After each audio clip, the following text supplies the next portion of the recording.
নমস্কাৰ মোৰ চেনেলৰ অন্য এটি ভিডিঅ'লৈ আপোনালোক সকলোকে পুনৰবাৰ স্বাগতম জনাইছোঁ। আজিৰ ভিডিঅ'টিত মই লৈ আহিছোঁ মই পাঠ কৰি থকা উপন্যাসখনিৰ অৰ্থাৎ মৃণাল কলিতাদেৱৰ উপন্যাস বকুল ফুলৰ দৰেৰ ষষ্ঠ খণ্ডটি। ইয়াৰ পঞ্চম খণ্ডটি মই ইতিমধ্যে আপোনালোকৰ মাজত আগবঢ়ালোঁ। আশা কৰোঁ এই খণ্ডটিও আপোনালোকে ভাল পাব আৰু এতিয়ালৈকে যদি আপোনালোকে মোৰ এই চেনেলটো ছাবস্ক্ৰাইব কৰা নাই তেন্তে ছাবস্ক্ৰাইব কৰিব আৰু কমেণ্ট কৰি জনাবলৈ নাপাহৰিব এই খণ্ডটি আপোনালোকক কেনে লাগিল। তেন্তে আহকচোন এই ষষ্ঠ খণ্ডটিৰ মাজলৈ। আৰ চকুৰে চাই নিৰ্মলে দেখিলে সৰ্বনাশ। আতংকিত হৈ সি অসীমৰ পেটটোত জোৰেৰে হেঁচুকি দিলে। অসীম খকমককৈ সাৰ পাই গ'ল। কেতিয়া যে তাৰ চকু জাপ খাই গৈছিল সি গমেই পোৱা নাছিল। সি জোৰকৈ চকু মেলি থাকিবলৈ চেষ্টা কৰিলে। মহেন্দ্ৰ মাষ্টৰে কিবাকৈ দেখা পাব লাগিলে সৰ্বনাশ হ'ব। সি মহেন্দ্ৰ মাষ্টৰৰ কথাবোৰ মন দি শুনিবলৈ চেষ্টা কৰিলে, কিন্তু তাৰ ভয় ভয় লাগিবলৈ ধৰিলে। সময়বোৰ যেন আগ নাবাঢ়িবই। ঘণ্টা কেতিয়া পৰিব? তাৰ চকুৰ পতা আকৌ গধুৰ হৈ আহিবলৈ ধৰিলে আৰু এসময়ত চকুৰ পতা আকৌ জাপ খাই গ'ল। লগে লগেই নিৰ্মলে দেখিলে অসীমৰ গাত হেঁচুকিবলৈ বুলি নিৰ্মলে হাতখন দাঙোতেই অসীম মহেন্দ্ৰ মাষ্টৰৰ হেনচকুত ধৰা পৰি গ'ল। মহেন্দ্ৰ মাষ্টৰে যেন সুযোগৰ অপেক্ষাতহে আছিল। তেওঁ ঐ পাখণ্ড বুলি গৰ্জি উঠিল আৰু চু মাৰি অসীমক খেদি আহিল। শেষ বেঞ্চৰ ওচৰলৈ আহি তেওঁ খঙত কঁপি উঠিল। তেওঁ দেখিলে অসীমে এখনো কিতাপ অনা নাই। পাখণ্ড, বুৰ্ব, গাধ, এসপ্তাহৰ মূৰত স্কুল ওলাইছ, তাকো আহিছ হাতত বহি এখন লৈ, কলেজীয়া ছাত্ৰ ওলাইছ। অসীমে থিয় দি তলমূৰকৈ থাকিল। টোপনি আহিছ কিয়? অসীমে একো কোৱা নাই। কিতাপ অনা নাই কিয়? অসীমে একো কোৱা নাই। এসপ্তাহ ক'ত মৰিছিলি? অসীমে একো কোৱা নাই। ছাৰ, নিৰ্মলে কিবা এটা ক'বলৈ মুখ মেলিলে। মহেন্দ্ৰ মাষ্টৰ গৰ্জি উঠিল। তই মনে মনে থাক। নিৰ্মল নিশ্চুপ হৈ গ'ল। মহেন্দ্ৰ মাষ্টৰে আকৌ অসীমক ধৰিলে। মুখেৰে নামাত কিয় পাখণ্ড? অসীমে একো কোৱা নাই। নিজেতো অধপাতে গলিয়েই, এতিয়া নিৰ্মলকো অধপাতে নিবলৈ ওলাইছ। অসীমে একো কোৱা নাই। মহেন্দ্ৰ মাষ্টৰৰ খং বাঢ়ি গৈয়ে থাকিল। এইবাৰ তেওঁ ওচৰতে থকা নিৰ্মলৰ বাঁহৰ গধপা স্কেলডাল দেখা পাই হাতত তুলি ল'লে। হাত পাত। অসীমে সোঁহাতখন মেলি দিলে। তাৰ বাওঁহাতৰ আঙুলি এটা দুদিন আগত হাতুৰি কোবত থেতেলা খাই আছে। মহেন্দ্ৰ মাষ্টৰে গাৰ জোৰেৰে চাট চাটকৈ 5টা কোব অসীমৰ সোঁহাতৰ তলুৱাত সোধাই দিলে। অসীমে কন্দা নাই। অসীমে হাতখন কোচ খুৱাইও নিয়া নাই।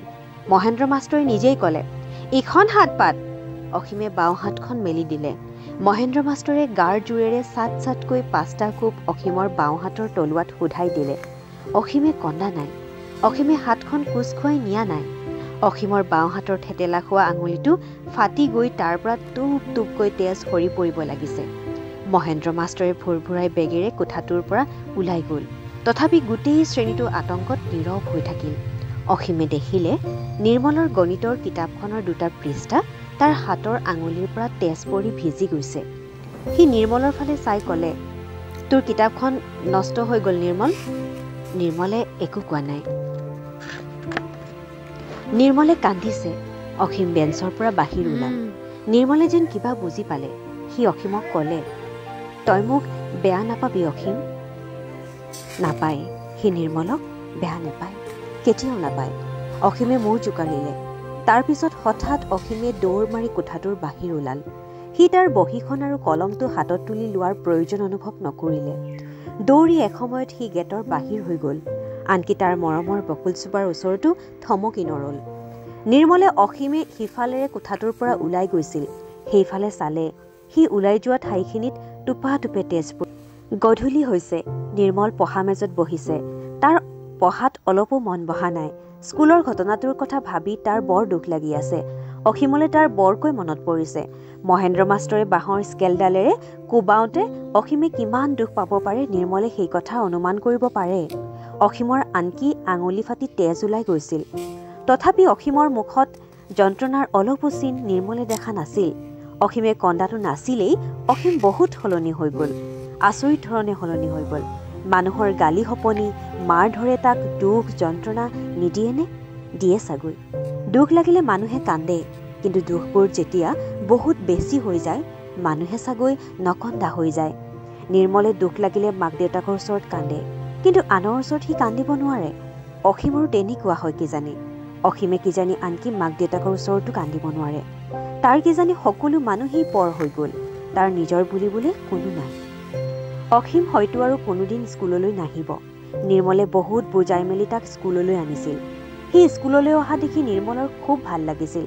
কিন্তু মহেন্দ্ৰ মাষ্টৰৰ 10টা কোবত সকলো আশা, সকলো ভাল লগা শেষ হৈ গ'ল। অসীমেও নিশ্চয় সৰুকৈ হ'লেও আশা অলপ বুকুত বান্ধি আকৌ স্কুললৈ আহিছিল। তাৰ সেইকণ আশাও শেষ হৈ গ'ল। ডাঙৰ মানুহবোৰ কিয় ইমান অবুজ হ'ল? অসীমহঁতৰ দুখবোৰ, সমস্যাবোৰ কিয় তেওঁলোকে বুজিবলৈ চেষ্টা নকৰে? অসীমৰ দৰে ভাল ল'ৰাটো পঢ়াত কিয় ইমান বেয়া হৈ গ'ল? সেই কথা মহেন্দ্ৰৰ মাষ্টৰহঁতে কিয় বুজিবলৈ চেষ্টা নকৰিলে? এসপ্তাহে অসীম কিয় স্কুললৈ যোৱা নাছিল? তাৰ যে কিবা কাৰণ থাকিব পাৰে, সেই কথা তেওঁ কিয় নাভাবিলে? অসীমে কিতাপ কিয় নিয়া নাছিল সেইটো কথা বুজাটো ইমান টান নে? জটিল জটিল অংকবোৰ নিমিষতে কৰিব পৰা, টান টান কথাবোৰ ভাবি উলিয়াব পৰা মানুহজনে ইমান সৰু সৰু কথাবোৰ কিয় ভাবি উলিয়াব নোৱাৰিলে? নিৰ্মলৰ নিজকে বৰ দুখী দুখী লাগিল। তাৰ বাবেই অসীমে আজি আকৌ কষ্ট পাব লগা হ'ল। থেতেলা খাই ভাল হোৱা আঙুলিটো আকৌ ঘূণীয়া হ'ল। আঙুলিটো আকৌ ভাল হৈ যাব, কিন্তু অসীমে মনত পোৱা আঘাতখিনি বৰ সহজতে ভাল হ'বনে? অসীম নিৰ্মলহঁতৰো যে মান অভিমান থাকিব পাৰে, সেই কথা মহেন্দ্ৰ মাষ্টৰহঁতে কিয় বুজি নাপায়? সমনীয়াৰ আগত বেয়াকৈ গালি পাৰিলে, মাৰপিট কৰিলে সিহঁতে যে লাজ পায়, সেই কথাও তেওঁলোকে বুজি নাপায়নে? আজি যে মহেন্দ্ৰ মাষ্টৰে অসীমক পিটিলে, তাৰ বাবে অসীমে শ্ৰেণীত টোপনি নমৰা হ'বনে? কিতাপ যোগাৰ কৰিব পাৰিবনে? অংক জনা হ'বনে? স্কুল ক্ষতি নকৰা হ'বনে? নহয়, এইবোৰ একো নহয়। বৰং এইবাৰ সি ভালকৈ একেবাৰেই স্কুল বাদ দিব। নিৰ্মলে বুজালেও সি আৰু কোনোদিন স্কুললৈ নাহে। নিৰ্মলৰো আকৌ তাক বুজাবলৈ মন নাযাব। ঘূৰি ঘূৰি আকৌ একেটা কথাতে তাৰ মনত খুন্দিয়াই থাকিল। ডাঙৰ মানুহবোৰে কিয় সৰু ল'ৰা ছোৱালীবোৰৰ দুখবোৰ, সমস্যাবোৰ বুজি নাপায়? ডাঙৰবোৰে ভাবে সিহঁতে খেলিব লাগিব, পঢ়িব লাগিব আৰু হাঁহি থাকিব লাগিব। কেতিয়াবা যদি অসীমৰ দৰে কোনোবাই নেখেলা হয়, নপঢ়া হয়, নহহা হয়, তেতিয়া ডাঙৰবোৰৰ মহেন্দ্ৰ মাষ্টৰৰ দৰে খং উঠি যায়। নিৰ্মলে সন্মুখৰ গণিতৰ কিতাপখনলৈ চালে। কিতাপখনৰ পাত দুটাৰ তেজৰ দাগবোৰ শুকাইছে। দুয়োটা পৃষ্ঠাৰ তলৰ কেইবাটাও পৃষ্ঠাৰ তেজৰ দাগ বহিছে। দুয়োফালৰ ওপৰত পৃষ্ঠা দুটাৰ কেইটামান শাৰী তেজৰ দাগৰ বাবে পঢ়িব নোৱাৰা হৈ গৈছে। মহেন্দ্ৰ মাষ্টৰৰ মাৰ খাই অসীমে কন্দা নাছিল, আনকি উহ আহো কৰা নাছিল। মাত্ৰ সি নিৰ্মলক কৈছিল, তোৰ কিতাপখন নষ্ট হৈ গ'ল নিৰ্মল। সঁচাই কিতাপখন নষ্ট হৈ গ'ল। এইখন কিতাপ সি নপঢ়ে। দেউতাকক কৈ সি এখন নতুন কিতাপ অনাই ল'ব। এইখন কিতাপ পঢ়িলে তেজৰ দাগবোৰে তাৰ মনটোক নষ্ট কৰি পেলাব। আৰু মানুহৰ মনটো ইচ্ছা গ'লেই সলনি কৰিব পৰা কিতাপ নহয়। মানুহৰ মনটো কিজানি কেতিয়াও শেষ নোহোৱা এখন বহীৰ দৰে। দিনে দিনে তাত নতুন নতুন কথা লিখা হৈ গৈ থাকে। এই বহীখন কেতিয়াও সলনি কৰিব নোৱাৰি, মন গ'লেও নোৱাৰি। খুব বেছি কাটকুট কৰিব পাৰি, কিন্তু কাটকুটৰ চিনবোৰ তাত থাকি যায়। যেনেকৈ আজি অসীমৰ মনৰ বহীখনত এটা কাটকুট হৈ গ'ল। যোৱা ৰাতি হয়তো উজাগৰে কটাই আশাৰে লিখা কথা এটা আজি ৰাতিপুৱা অসীমে কাটি পেলাব লগা হ'ল। এই কাটকুটটো এটা লেতেৰা দাগৰ দৰে থাকি যাব বহীখনত। এখন নতুন কিতাপ কিনি ল'লেও এই কিতাপখন নিৰ্মলে সাঁচি থৈ দিব, এটা পাহৰিব নোৱাৰা দিনৰ স্মৃতি হিচাপে।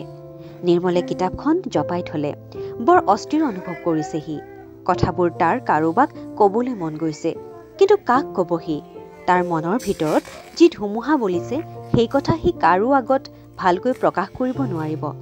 এটা বুজাব নোৱাৰা খঙে তাক বিতত কৰি তুলিছে।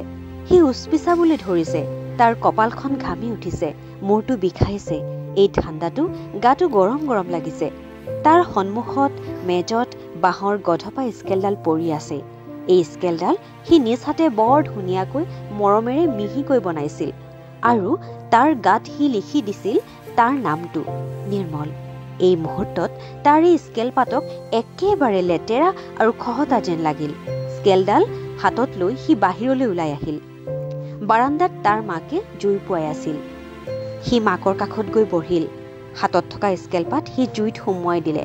মাকে জানে এই স্কেলপাত সি বৰ যত্নৰে, বৰ মনোযোগেৰে নিজ হাতে বনাইছিল। সেয়ে মাকে আচৰিত হৈ গ'লে। ইমান ধুনীয়া স্কেলপাত জুইত সুমুৱালি কিয়? ক'তনো ধুনীয়া, দেখা নাই তাত তেজৰ দাগ?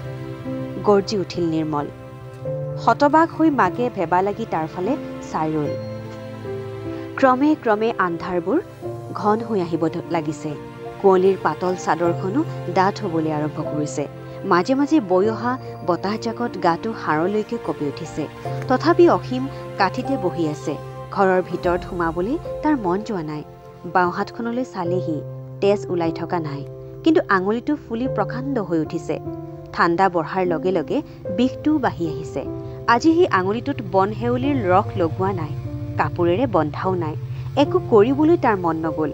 এসময়ত নিজে নিজেই আঙুলিটোৰ পৰা তেজ ওলোৱা বন্ধ হৈ আহিল। কাইলৈকে হয়তো আঙুলিটো জামৰিবলৈ আৰম্ভ কৰিব, বিষো কমিব। যি হয় নিজে নিজে হৈ থাকিব। তাৰ একো কৰিবলৈ মন যোৱা নাই। এচটা কাঠৰ দৰে ক'ৰবাত এচুকত কাৰো চকুত নপৰাকৈ তাৰ পৰি থাকিবলৈ মন গৈছে। তাৰ কি হৈছে সি নিজেই ক'ব নোৱাৰে। সি হাঁহিব নোৱাৰে, আনকি কান্দিবও নোৱাৰে। তাৰ মনটো ভালো নালাগে, বেয়াও নালাগে, একো নালাগে। একোৱেই সি অনুভৱ কৰিব নোৱাৰা হৈ গৈছে। পেৰালাইচিছ হ'লে বোলে গাটো লৰচৰ কৰিব নোৱাৰা হয়, একো অনুভৱ কৰিব নোৱাৰা হয়। তাৰ মনটোৰো পেৰালাইচিছ হৈ গ'ল নেকি? সি দিনৰ কথাখিনি জুকিয়াই ল'বলৈ চেষ্টা কৰিলে। আজিৰ ঘটনাটোৰ পিছত আৰু স্কুললৈ যোৱাৰ প্ৰশ্ন নুঠে। আচলতে সি স্কুল বাদেই দিছিল। নিৰ্মলে বৰকৈ ধৰা বাবেহে সি আকৌ স্কুললৈ গৈছিল। বহু দিন বহু ৰাতি ভাবি চিন্তি সি স্কুল বাদ দিয়াৰ সিদ্ধান্ত লৈছিল। আৰু আকৌ স্কুললৈ যোৱাৰ সিদ্ধান্তটো লৈছিল মাত্ৰ এটা ৰাতি ভাবি, নিৰ্মলৰ জোৰত। অৱশ্যে আজি স্কুললৈ গৈ এটা ফালেদি ভালেই হ'ল। আগতে স্কুলৰ সন্মুখেৰে শিল ভাঙিবলৈ গ'লে স্কুলখন দেখিলেই তাৰ বুকুখনত কিবা এটা হৈছিল। বকুলজোপা দেখিলেই তাৰ গাটো চুই চাবলৈ সি উত্তাৱল হৈ পৰিছিল। গছজোপাৰ প্ৰতি এক বুজাব নোৱাৰা টান অনুভৱ কৰে সি। লগৰীয়াবোৰে সিহঁতৰ নিজৰ নিজৰ নামবোৰ গছজোপাৰ গাত খোদিত কৰিব খুজিছিল। কাকো সেই কাম সি কৰিবলৈ দিয়া নাছিল। আনকি পৰীক্ষাৰ ৰিজাল্ট দিয়াৰ দিনাখনো এই গছজোপাই তাৰ লগ দিছিল। সি ক'ব নোৱাৰাকৈয়ে এই গছজোপাই আনকি নিৰ্জীৱ স্কুল ঘৰটোৱেও তাৰ মনৰ ঠাই দখল কৰি লৈছিল। আজিৰ পৰা আৰু সেইবোৰ একো নহ'ব। মনৰ পৰা সেইবোৰ বাহিৰ কৰি দিবলৈ আজিৰ ঘটনাটোৰ দৰকাৰ আছিল। আঙুলি ফাটি ওলোৱা তেজখিনিয়ে তাৰ মনৰ ভিতৰৰ হাহাকাৰখিনি কমাব। ঘটনাটোৱে তাৰ স্কুল এৰাৰ কথাটোৰ এটা স্থায়ী ৰূপ দিলে। এতিয়া আৰু সংকোচ, দুখ এইবোৰ একো অনুভৱ নহ'ব অসীমৰ। তাৰ মনটো অদ্ভুত ধৰণেৰে পাতল পাতল লাগিল। সি দীঘলকৈ উশাহ টানিলে। ইমানপৰে শ্ৰোতাসকলে মৃণাল কলিতাদেৱৰ উপন্যাস বকুল ফুলৰ দৰে ষষ্ঠ খণ্ডটি শুনিলে। আশা কৰোঁ এই খণ্ডটিয়ে আপোনালোকক আমোদ দিলে। ইয়াৰ পিছৰটি খণ্ড মই আপোনালোকৰ মাজত আগবঢ়াবলৈ চেষ্টা কৰিম। তেন্তে আজিলৈ আহোঁ। ধন্যবাদ।